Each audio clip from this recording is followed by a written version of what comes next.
Hello, everyone, and welcome to Digital Noir Presents.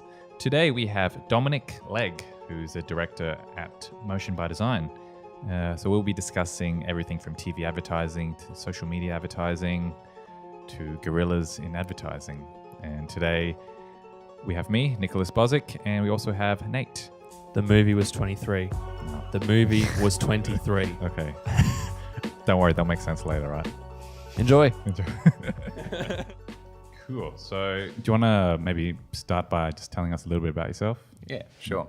So I'm Dominic Legg, or Dom Legg, and I run a company called Motion by Design, which specialises in motion graphics and mostly TV commercials as well. So Cool. yeah. All right, cool. Yeah, we started without you before. We started talking about some 90s ads. Ones that have flown back to us. Yes, I made my fair share of some of those dodgy ads. Oh, really? Back in the day. Yes, not 90s, but early 2000s. Early 2000s? Okay, Yeah. Is there any ones that we'd know? So all the Betty Buys commercials. Betty Buys, okay. Yeah, Betty Buys back in the day. I guess I used to make Adam Internet commercials. Oh, okay. yeah. Oh, wow. So you might That's really early recognise on, some yeah. of them. Yeah. Okay. Yeah, I remember the one that sticks out to me the most is the Cadbury one with the gorilla on the drums. Oh, yeah. Oh, yeah. That was vintage. Phil Collins. Yeah. Yeah, that's an expensive production. Yeah. That one. Yeah. I wonder how that came about. Is it something to do with guerrilla marketing? Is it like a play on words on Like that? guerrilla tactics almost. Yeah, yeah. It seems really odd, right? Yeah. Let's do a gorilla on the drums. I feel like we need to watch it right now. Yeah. Probably should if David could bring it up. I'm just playing it over in my head already. It's actually really it builds up really. I actually Yeah. watching not long ago. He's kind of sitting there, he's building up, and then it goes bang bang, starts wailing on the drums. Yeah.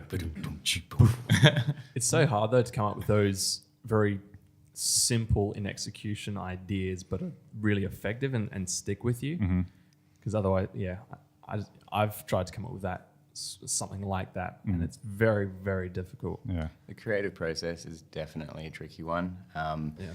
And you tend to go through a lot of shit ideas before you get to the good ones. There are some creative processes that people use to get there, but you just imagine how many people had their mind towards an idea like that and how many people it had to go through. Yeah. Normally, the more people you have to get an idea approved through, the worse and diluted it gets. But, yeah. Have you ever made a commercial or any sort of production where an idea that you stick with was the first idea? Most of them. So similar to your industry, when you meet with a client and you discuss their needs, generally some clients have a really good idea of what they want and a really clear outset of what they want.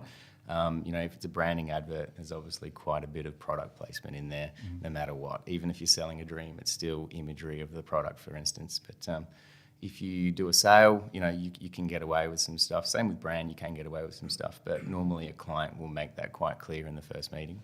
And that's to do with their expectations. So, especially these days with digital around and people are looking for a CPL, they're actually wanting to know where every dollar they spend is. It's really hard to convince someone to do some outlandish viral video that might cost them $200,000. So, how many leads does that get them? Yeah.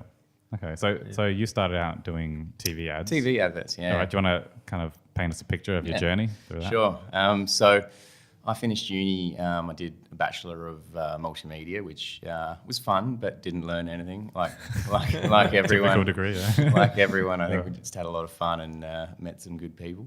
And then I got a job at Flinders University, and that was live streaming lectures. So that was some of the first live streaming, I think, in Australia that was happening at the time. Nice. And we used big ENG cameras, like $200,000, $300,000 cameras to live stream stuff, for students in the Riverland, I think, at the time. But then I got a job for Win TV, and that was filming and editing the daily news and making TV commercials. So in a very small TV environment like that, there were only two of us out filming and editing the daily news. And a daily news obviously goes for 30 minutes minus advert breaks. So if you can imagine two people going out and filming that morning, coming back, editing, and then it going live to air that night, Jesus. as well as a live read as well. It's quite a high pressure job. Wow, yeah. You know, and you had to do the little trailers that go on like, you know, tonight on Win TV. Yeah. Oh, so you had to geez. put all of them together as Wow. well. So it was a very high pressure job, and it was definitely trial by fire. And we made some very, very low budget, very shitty TV commercials. But I think they're charming now that I'm looking back at them. But it was trial by fire, and you know, working in a small team, you learn a lot of skills to sort of get you through. So, you know, at that point, you know, we're doing camera operation with big, you know, $200,000 cameras, lighting setups, and then edits and doing all your own motion graphics. So everything from start to finish is all done by you, including, you know, the news and stuff as well. So I think as soon as you have a job like that, you can get a job anywhere. And I definitely developed a passion for TV commercials rather than editing the daily news for obvious reasons. So then I moved to Adelaide and worked for some agencies like Brand New Creative and Logic Films for a few years. And then had fun doing that, worked on some really big clients. Some of them, for instance, might be Fruit Chocks, Schneider Electric, Clipsal 500, Kennards, all that sort of stuff, like some really big names. And it's really nice making national TV commercials, like especially when it's Seen got by people, yeah. It's a great sense of accomplishment, isn't it? Yeah, it is, especially when you've been given the time to make and craft something that you appreciate, whereas something that you might be given a couple of hours to make. It's another story. I've made 16 TV commercials in one day once for 16 ads? Yeah, 16. Jesus. All motion graphic, though. Okay. Even for still, TV? though, that's Yeah, for TV. Okay, wow. Yeah. Jeez. They're all revisions, but it's still a lot of Okay. lot of work. Why do they need 16 different ads? So some of your national clients, for instance, they have maybe a generic donut advert. So they might have a sale on sheds or verandas or whatever it is, and they'll have the sale in the middle and they have a top and tail. So the top's the logo with an animation, and then the tail would be like, you know, Adelaide branch, or they'd mention the location. So you'd have to do different variations depending on location. Okay. And obviously some people have different sales and stuff. Yeah.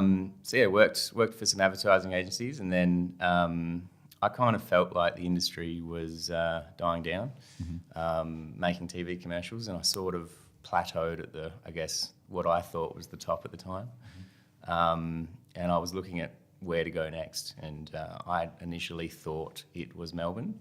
So I looked at going to Melbourne and had a few job interviews over there, and decided to pull the pin, pull the pin last minute, and stay in Adelaide, because I saw that there was a huge area for corporate clients. So going direct with corporate clients and working on the dark side, as we used to call it in advertising. So then, yeah, switched over to corporate world and worked for Australian Outdoor Living for a few years, all while running my own little thing on the side. But I guess last year I decided to jump ship and do it full time for a living. So no regrets so far. So, Okay, nice. yeah. So what's like starting with doing ads for TV, you know, I mean, I'm guessing you focus more towards social media, so doing videos for social media. Yeah. What's changed mainly? Is it like still similar in terms of like structure of videos, or do you need to adjust? So obviously the industry has changed a bit. I still make a lot of TV adverts, and that is the main core. But I think clients these days are using TV adverts as a smaller portion of their marketing share. So for instance, if I'm making a TV advert, I might need to make some social media adverts to go with it. So, you know, similar branded animation, similar sale graphics and stuff, but, you know, instead of a 30-second or a 15-second commercial, you might cut it down to 5 seconds, you know, get to the point really quickly, and so they can play it on social media. And obviously that might involve turning a 16:9 image up on its end for a vertical image, or a square image, or a square animation. So, you know, I guess the platform and deliveries are definitely changing, but the creative is still the same. And in general, TV definitely has a big part to play for some people. But yeah, you are right in saying that online video is definitely in the rise, especially since you know, videos are converting better than stills in most ways. So Yeah. I mean, I guess it's still quite different because you got to adjust for like the YouTube, like that skip button probably plays a pivotal role in, you know. Yeah, so obviously you can watching it. advertise on YouTube with locking it off that you have to watch the Yeah, entirety sure. of the advert. Yeah. But there are some great adverts and great creative just around that skip button. Like Geico adverts Yeah, are yeah. a definite Yeah. must watch for anyone in the industry. I think getting to the point quickly for online is the key for sure. Yeah. Do you find that brand recall or like ad recall was better like during like in the prime of TV? Because I don't know, like for me personally, I feel like I could recall like 10 ads from the late 90s and early 2000s. Well, I can't really recall 10 ads from like a YouTube, like, from the last month. I probably couldn't like name one ad that I watched on YouTube. Yeah. And I think that might be to do with the quantity that you're watching as well. And, back in the day, some of these companies probably spent a lot of money on media. So, every advert break would be the same advert. I remember watching, Arnold Schwarzenegger movie, and it was on like 3 or 4 times a year, and the same with Happy Gilmore. They just rerun the same stuff because there wasn't that much content. I think the fact that you're flooding your Facebook feed with adverts, you might just glance at it rather than take mental note of it. But I think the brand recall is the same, and I think it's probably even more so. But I think it's sort of being allocated and sort of marked off in different areas. So, when you put a TV advert on air these days, you definitely need some Google advertising to back it because people don't remember a phone number. If you say, call 1300 at the end of a number, they just Google it. They Google your brand. Yeah. And if you're not up on Google, then you're obviously up for some competition. But brand awareness is definitely a big part in a buyer's decision. If they trust your brand because they've seen a TV advert, they're more likely to spend big bucks with you. Right. Yeah. Oh yeah, that's true. When you're watching an ad on TV, there's no like button you can press like an ad on. No, there's no way your of phone, right? Yeah. There's no like forgot instant about action, is there? Yeah. Well, there is an online TV, but if you can imagine a customer, for instance, and this is a great insight for the catch-up TV gang, is that you're making an advert which is still a top-of-funnel media. You're making a TV advert, but they're playing it on your phone or your iPad or the TV because you're streaming it through an Apple TV or a smart TV. And an advert comes up, and how many times, I don't know whether you guys have, but how many times do you click something to try to skip it because you're used to YouTube, for instance? So if you run an advert on catch-up TV, you'll get a lot of click-throughs, but then you'll get a huge bounce rate because people are like, they're obviously watching their favourite show. Like, who wants to stop and sign up for free measure and quote or something? Yeah. It's just not going to happen. But it's still a great brand awareness platform to use. And obviously, TV is moving towards some of that online stuff, and they're introducing some targeting systems through TV soon as well, if not already there, where you're watching your favorite TV show on catch-up TV, and they'll actually replace the adverts as you're watching them. So they'll know what you're interested in, and they'll switch out the adverts for you. Yeah. Oh. Okay. I guess it has to evolve then, doesn't it? It is. I mean, they're targeting the advert to suit the customer, which is what Facebook and Instagram do as well. And I think it's going to get more that way. But I don't quote me on this, but I'm pretty sure Facebook was all about micro-targeting at one point, and now they're like, wait, no, that may have not been the best idea. And sometimes you do need top of funnel media. So if you're not using TV as top of funnel media, you need to look at elsewhere to do so. Yeah, I think because with the rise of online advertising, social media, it kind of lowered the barrier of entry, right? Because TV is expensive. It's not. It's not. Oh, really? It not isn't? at all. Okay. No. It used to be, or what? I think production probably used to be quite expensive. Okay. To make a TV advert, it doesn't cost that much money. And looking back at my day for Win TV, we used to make a TV advert and include 2 weeks of airtime for less than $400. Oh, really? Okay. That was ridiculous. But airtime in Adelaide, you can get an advert from anywhere between $3 to a few $1,000s for a 30-second spot, depending on the spots you buy. Oh wow. Okay. So TV is still quite cheap, whereas you get a print advert, you're still up for thousands. Print is so expensive, isn't it? It can be, yeah. And some products work better for print than TV, and vice versa. So I think you really need to know your audience and where to find them. It's not platform specific at all. Oh, wow. Okay. I mean, I always thought like TV cost you like $100,000 to get a spot. Like, No. Prime time or something. I have made an advert once with Royal Society for the Blind, and they purchased a $100,000 spot. Okay. That was during football grand final or something. Okay, I think. right, But, sure. yeah, you don't have to spend that Okay. much. I guess it also helps that the technology has become, or camera technology in particular, has become more accessible. So you don't have to worry about, putting a lot of your You budget just, behind just kind of film it yourself, equipment and right? technology. Yeah, Of definitely. course, there is like the scale where you can still have those hundreds of $1,000 ads that have the huge Celebrities and production stuff like value. that. Or go traveling, or have some sort of risk or CGI or whatever it is. But yeah, you're right. That scale has gotten bigger, especially on the lower end. Yeah, and like TV is behind the times. Like we were in standard definition on TV until recently. Yeah. And cameras are out there filming 4K and 8K images, and we're still delivering. I still deliver TV commercials in standard definition. Wow. Because there's a huge cost. I guess there's an extra cost involved in delivering high definition, and are you guaranteed that many more conversions? Probably not. You really need to look at the graphics that you're making, and you said you're a graphic designer. Like, if you can imagine scaling your image down 50%, is it still legible? So, you just avoid using things like thin fonts and stuff. Anything that's very, 1 or 2 pixels wide is just going to be lost. What's standard definition?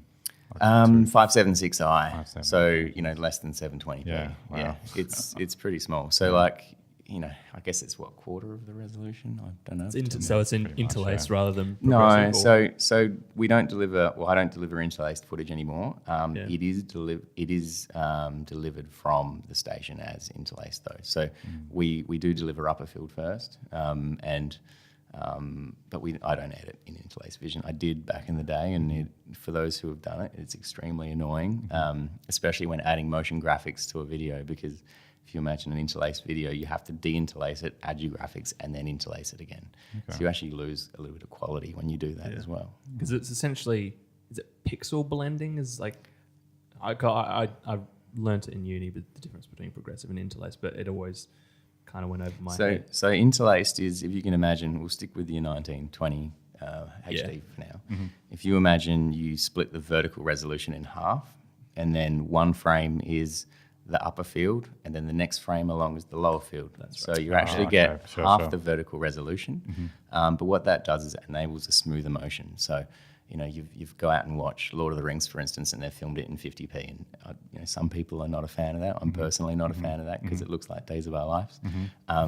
But the reason why they've done that is to reduce motion blur and to make it look a little bit more realistic, like it was, the human eye. But for those sort of filmic people out there who like the filmic look, that slight motion blur you get when you film at 25p is what you're after. It just makes it a little bit smoother, a little bit more creamy, but it's the filmic look. Yeah. People love 24 frames. Yeah. Yeah, it is weird. Like when I play games that are more like movie-like, I always change it to like 30 frames. I lock it at 30 frames. Because playing it at like 60 frames, it feels weird. It feels like it's not like a movie. It's not cinematic, right? Yeah. I remember watching Lord of the Rings and at 50p, and I was thinking, this just looks like a trailer for a video game. Like, Yeah, because like with the newer TVs, or not newer now, it's been around for years, but like you can actually adjust it so it makes it look like smoother, right? Yeah, so that's one of those things that people in the video industry tend to know. That's the first thing you turn off. Yeah, same. Yeah, like, all those motion flow things, they're adding in frames that don't exist. So it's looking at the vision on screen, and then the computer in that TV or your own computer is looking at them and then saying, this is the in-between frame between that and that one. And they'll do like an approximation. So it's not a frame that actually exists. It's just made up. And you can get some really weird effects and artifacts happening when you do that, but it does appear smoother to the eye. Oh, that's interesting. So with with the barrier lowered, I suppose, for social media, do you think like the bigger companies are catching on now and it's making it's pushing the barrier up again, or is it still fairly like an even playing ground? With your small niche companies. What do you mean by a barrier to entry on social media? Sort of like costs and like kind of competing for space, being seen by people, because Facebook changed the algorithm, right? That makes it like harder for your posts to be seen. Yeah. I think the core principles are always there in terms of if you've got a good insight and a good design and it's eye-catching, it's always going to work. You need to have a good message. It needs to be immediately clear what you're trying to sell and why it helps them. Aside from that, once you're scrolling through your Facebook feed, obviously you want your product or your advert to stand out from the rest. Some ways, for instance, of that happening, back when news feeds used to be still images, videos did really well because it's like, wow, what is that? That's moving. I think 360-degree photos came out recently, and you scroll down and you're like, it sort of wobbles as you move down. You're like, whoa, what was that? So you stop. I hate that sometimes because I'll scroll and then all of a sudden I'm scrolling in a photo. I'm like, oh, I'm meant to be scrolling through my feed. But anyway. So anything like that breaks the chain of you just scrolling down is obviously good. So if you think about that principle, anything works. So, you could try a black and white image. You could try flipping an image upside down. Like, who flips an image upside down on Facebook? It'd be a great start. Yeah, that's true. Maybe something on the side, so something pops out from the side instead of it from the bottom like everyone expects it to. I think you can use some principles like that. Looking back at old school television, some flashy stuff, some lens flares or some star wipe type things. All that sort of thing works, unfortunately, but it's all to draw the eye in. So you want it to look different from the advert above and the advert below. It is strange because obviously marketers adapt to the actual platform of what they're given, and it's like people always have subtitles, right? Because people don't listen to the video, so they're just kind of scrolling past it. So everyone has to have subtitles now. It's like a weird. Well, also because Facebook doesn't play audio. Automatically. And Isn't it Instagram as well? Is it can you turn that on? I think you can turn it on, right? You can turn audio on, but majority of people watch with audio super off. Annoying, so you do need to make sure you design a video that with that in mind. Facebook do recommend you actually put text on a video as well at the moment. Back in when you make a still image and you boost it or you put it through ad manager on Facebook, they charge a premium, or they don't even let you produce it if it's more of a if there's too many words on the screen, it won't let you use it as an advert. But for video, it lets you. It's 20% or more. There you go. So for video, it doesn't matter as long as it's not on the first frame. Okay, that's interesting because they say you have to grab your audience's attention in the first 5 seconds. I feel like, especially for social media and that mobile feed, it's got to be even quicker than that because. Definitely. You scroll through your feed so quickly. It's got to be the first 2 seconds. Brand and offer within the first 2 seconds. It needs to be catchy and memorable. What's your thoughts on having like a really professional, like high quality production as opposed to having like a very kind of do it yourself kind of style? I think there's a sweet spot. I've noticed a lot of people online who used to write a lot of blogs. They're now filming themselves, and they might walk around the block with their phone filming themselves talking. And I think that's a terrible idea. Like, no one wants to watch you walk around a block giving a talk. Like, it just doesn't happen that way. There is a sweet spot in between. I think big production value and big production results can happen for a lower cost. You take some shortcuts. Sometimes you might need a music track, for instance, for a high budget commercial, and that music track alone might set you back 250,000 or more. But is it really worth it? Like, is that really going to get you that many extra leads because you've spent that money? It could be. If you're selling a $5 million product and you only have to sell 2 of them, it might be worthwhile. But if you're selling a 50-cent product, there's no point outlaying that much money. And at that point, you need to, decide on how much you're willing to spend on production and obviously marketing to get a return on investment that you're happy with. Okay. I feel like that mentality is very much thanks to platforms like YouTube, where you have these creators that are very DIY. You said particularly the LinkedIn people will go around instead of blogging, they're essentially vlogging, and I think that's come from YouTube. But there is a sweet spot because I think audiences are tuned in to these things. So if they see someone trying to do something that they're not used to doing, they pick up on that immediately, and they immediately have this sort of negative eye towards it in a way, if that makes some sort of sense. And I think people are catching on. Like, video is a good thing, and it produces some good outcomes. And Even Google at the moment, they promote videos in the top few search results above all some of their adverts that people are paying money for. And I think that's a good sign that at the moment it's good to have videos, whether it's on your website, whether it's on your Facebook page. It's obviously a great platform to discuss what you're selling and obviously provide the needs and outcomes of what you're giving someone. But I think it's definitely within the grasp of everyone and every company at the moment to make some videos. Whether they do it themselves or pay to get it done, it should be done. Yeah, right. That's free, right? When you look up like a trailer, and it comes up first, just the first couple. And if let's say you guys, you want to do some app design, if you made a video tagging it app design and you've got some talking to camera, and then you write down your transcript underneath in the YouTube channel, then YouTube, that video might be suggested as one of the top results without putting any money in, because it's flagged as app design. It's that SEO, man. Yeah. Bloody SEO. People prefer to watch videos. Yeah. It was interesting. I was talking to these two before, but Jack Black, the actor. Yep. He just released his YouTube channel. I don't know if you've seen it or not, but it's very I think his son films it on his phone, and it's has a very do-it-yourself rough kind of style. And his channel I think is more popular than Will Smith's channel, and he has a huge production crew that follows him around and stuff. YouTube's a funny thing. It still amazes me that people earn hundreds of thousands of dollars a month just for playing games online and people streaming it. How does that make sense? Why would you rather watch someone play a game than do it yourself? The difference between the difference between Will Smith and Jack Black is that Will Smith has a production team behind him, and it comes across as try hard. It's that point I made before, is it comes across fake and disingenuous, whereas Jack Black, he's I think much more charismatic and relatable, but also it does have that very guerrilla style. He doesn't know what he's doing, and he fully admits it. He's not really putting money behind it or anything. He's just doing it because he wants to do it. What you're saying, the word genuine is definitely one that sticks out.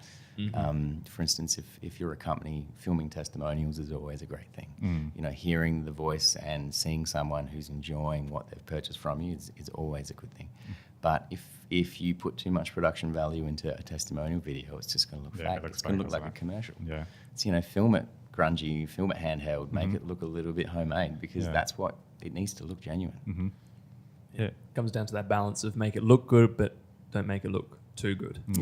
And the most important thing with any video is actually audio. Because someone will sit through shitty video, but they won't sit through shitty audio. Yeah, that's true. It just hurts your ears. It's a lot. It's so much more uncomfortable. It is the same thing with podcasts, for example. If I start listening to a podcast and the first 5 seconds sounds shit, I'll just turn it off straight away, right? And the intro music. If the intro music's bad, you're just nah. What's your thoughts on podcast ads? Have you looked into it much? Or? As in sponsored adverts on podcasts? I was Spotify or... because I was talking again to some people about brand recall, and I feel like podcasts have a really high brand recall. I could probably tell you the last 10 ads I've heard on podcasts. What sort of podcasts are you listening to though? Some gaming ones, some history ones, hardcore history, some crime ones. And are the adverts targeted at what your interests are? Not really. Yeah, I think they've started doing ad spots where it's actually it actually leaves out a section in the podcast and actually fills it in according to what you listen to and what you look up. I think it hooks up with Google Ads somehow or some kind of ad service. But most there's a dude called Malcolm Gladwell, and he kind of integrates the ad into his show. So it'd be he kind of references so let's say he's talking about this is the ad actually I remember from him. He's talking about hiring staff. So his sponsor is some what do you call it? Recruitment agency. Oh yeah. A website. So he linked it to Star Wars. So he's like imagine if the Empire had a good service they can use. They can hire stormtroopers who could shoot straight. And he linked that into his ad. It's super clever how you do it.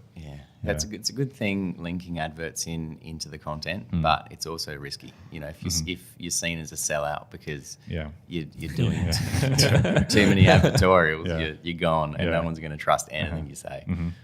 You really need to align yourself to the brands that you want to work with, which is why I sort of asked, are they relevant to your industry? Because if you're listening to a podcast and you hear something and you're in that zone for buying, so that is something you're interested in, you'll have brand recollection on that product.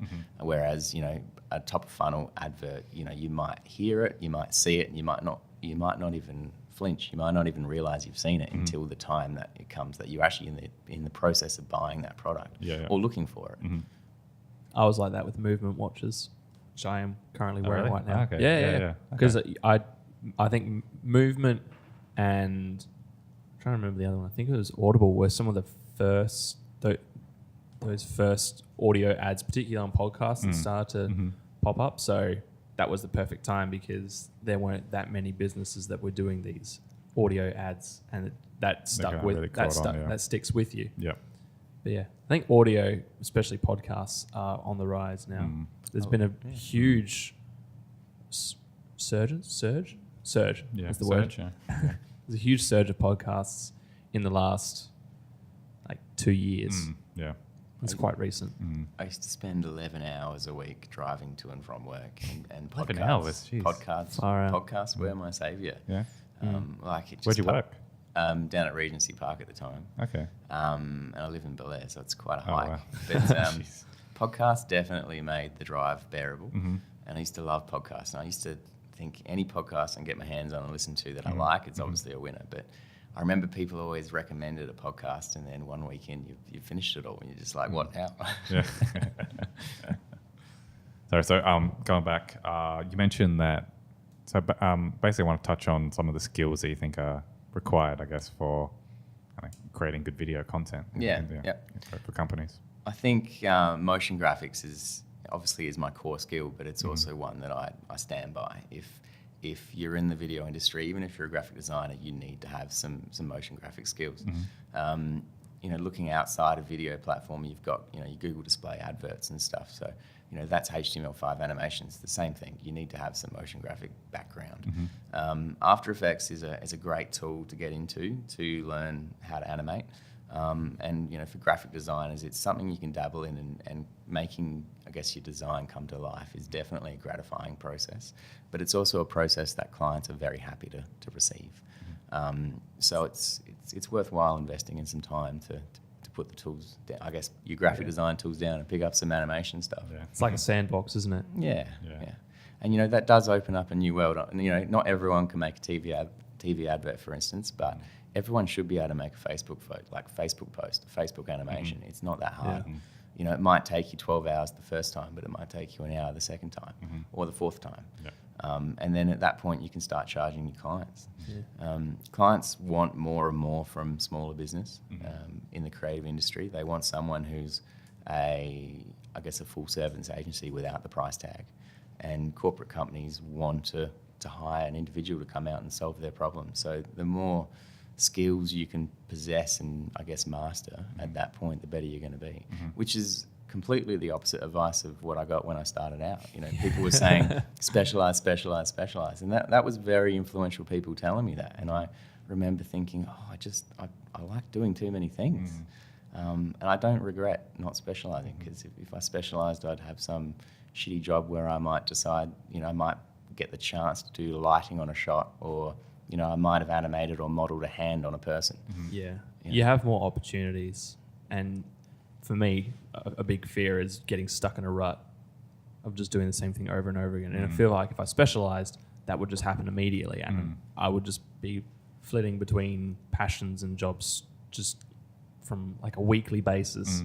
And I strongly think that being a jack of all trades is better than being master of one thing. And that's why I hate the phrase jack of all trades, master of none. Yeah. I think, so what? Well, I think because companies, because the playing field's kind of open, right? Because, internet and everything. And so there's a lot more smaller companies, a lot more niches.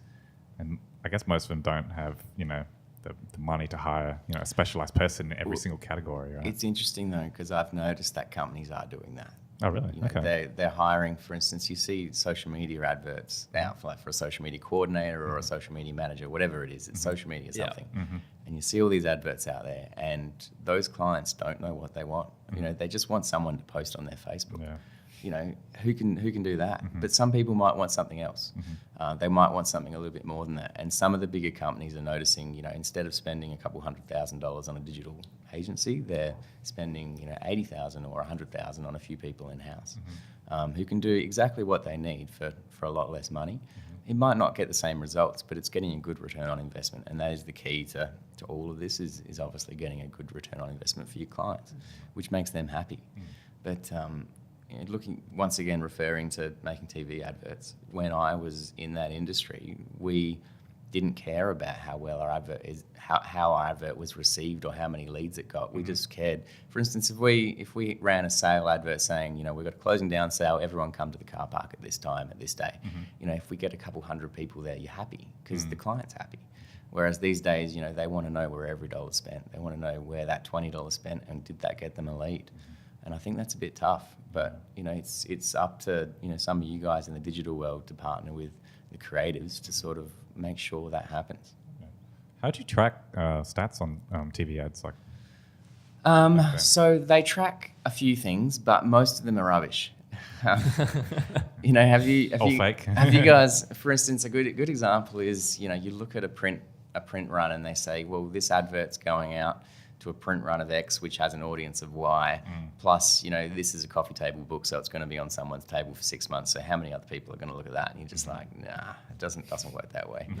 No. With TV, they can definitely guarantee audiences. So you buy audience blocks, and you definitely buy audience blocks that are relevant to your product. So they'll recommend spots, and they know percentages of how many people watch that TV show, for instance, who might be interested in your demographic, or they are your demographic. Sorry. So you might be targeting homeowners, and homeowners might watch home renovation shows. It's pretty obvious, but that's something that you might want to flag. So then you buy TV advert spots during home renovation shows, and they know how many of those people watch that show versus how many people who might not own a home, and then they look at the percentage of what your target audience is, and then you can buy based upon that. Okay. But with actual numbers, do they track like a small percentage of people, and then they approximate like how many people watch? So that slot? That's changed as well a little bit.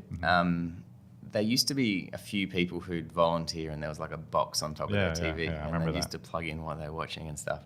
But with the age of smart TVs, most people are logged into their TV these days. Okay. It might not be 100%, it might not even be 50%, but it might be 20% of all Australians, for instance. And they're logged in on their smart TV, and that TV knows exactly what they're watching. It knows what station and when. So, that shares the data with the TV station. Okay. I guess there's no way of tracking after the ad, really, is there? There's a few people. There's a few people who have tried. So what they've tried doing is linking, your Google search results or phone numbers based upon time slots. So, they might. During an advert break, you might see an advert and then ring up straight away. I don't necessarily think that's a great way of tracking. I don't think, as I said before, if someone's watching a great show and they're really into it, you're not going to stop and ring to say, oh, I'm interested in that office chair. When can I get it? Or can I come out today? You might come back to it in an hour or two once the program's finished. But yeah. And, that might take, these services might take some of that into account, but it's always going to be approximation. I think if you spend money on TV, you have to wipe it off as top of funnel. I think things like Google, for instance, when you search for a product and it comes up and someone clicks on it, they're not going to search for your brand without knowing who you are. Yeah. So I think brand recall is a definite tester for how well your advert's working. Yeah. Okay, cool. All right. So I've got two final questions. If you've got any, you can ask too. So do you think Facebook's listening to our conversations on our phones? Why are you limiting it to just Facebook? Any app. Disturbingly, I actually kind of think it is. Yeah, me too. The amount of times I've had a discussion with someone about a restaurant or a cafe, and then all of a sudden I've been served an advert for them is really creepy. Yeah. Like, I have a clue of how that works, but obviously because I'm in a similar, partner industry. But damn, that's freaky. Yeah. Because I was just wondering if it's just me or if it's actually doing it. Because have you seen that Jim Carrey movie with the number, and he sees the same number over and over? Oh, it's like number 43 or whatever. 24? Yeah, something like that. No, not 24. So, I know what you're talking about. yeah, so basically, like, the ending is like he's only seeing it because he's looking for the 42. number. Yeah, 42. Yeah. Yeah, That was important. Yeah. Sorry. So basically, he's either like, it's kind of like an open ending. Like, is he only seeing the number because he's looking for the number, or is it actually there? Like, I think it's the same thing with these ads. I don't know. There's enough experiences that people have had and enough proof that it's out there. I know they read, obviously Google Assistant reads your emails if you let it. I think Facebook released some announcement recently that said they don't read your messages, but who's to say they're not? Something in there. That's actually Spotify. So I read somewhere, and I can't remember how I found it, but I found out that when you link your Facebook account with your Spotify would then able to go into your direct messages and read your direct messages. See, I'm pretty sure they announced they didn't have access, like developers didn't have access to that, but that's creepy. Yeah. Yeah. I did see something else where someone bought a brand new phone, brand new number and everything, just clean slate, had it off, did like a 1 mile walk or something, and then turned it back on, and they were able to pull all the data from it, and it would track their whole path. Really? Yeah, location data. Location. Yeah. So your phone's never off. Well, in Facebook, location targeting is a definite big trigger. So they can target individual buildings if you really want. Yeah, I've had like a couple weird instances, a handful. I think once during a podcast, we were talking about like KFC, but I feel like KFC has a very open net of ads. Something like dog food or something that's like weirdly specific that you would never look up. Surely everyone on Facebook who's not interested in veganism or vegetarian like KFC. So, their advert scheme is everyone but these two people. And I think only once that made me really concerned was I was talking to my dad about getting a chicken coop, and then you had a KFC advert. No. I swear I've never messaged anyone about chicken coop. I've never searched chicken coop. I just had like quick conversation with him about like having our own eggs, and then the next day I had a chicken coop, like build your own chicken coop ad in Facebook. Like that seems very abstract, right? It does. I'm going to talk into my phone right now. Chicken coop. Chicken coop. Chicken coop. Wait, I'll come back to you next week. My phone's listening. Yeah. And then we're all going to get chicken coop ads. But yes, they are 100% listening. Yeah. I think Facebook is a necessary evil, unfortunately. I'd rather live life without it, but I know as a business you can't live life without it. The whole can of worms would then be to say, do we really care? Like there are some people that probably don't give a shit. And like, you know what? It makes it life easier. It gives you the products you want. So. That's the scary thing for me is that there are just people that are like, meh, that just don't care. They're aware. Like, all right. Yeah. Whatever. Final question before we wrap up. What's the future for TV, do you think? Do you think it's going to continually decline? Do you think it's going to evolve into something else? So there's data out there that shows it has been declining, and there's also data that says it hasn't been. I don't know what necessarily to listen to, but I do know things come and go. Traditional media is definitely on the way back. I think because big companies don't trust in Facebook and they don't trust in Google, and they want to look for other platforms. And unfortunately, there aren't that many platforms out there to be spending marketing dollars on. So they're looking for anything they can do.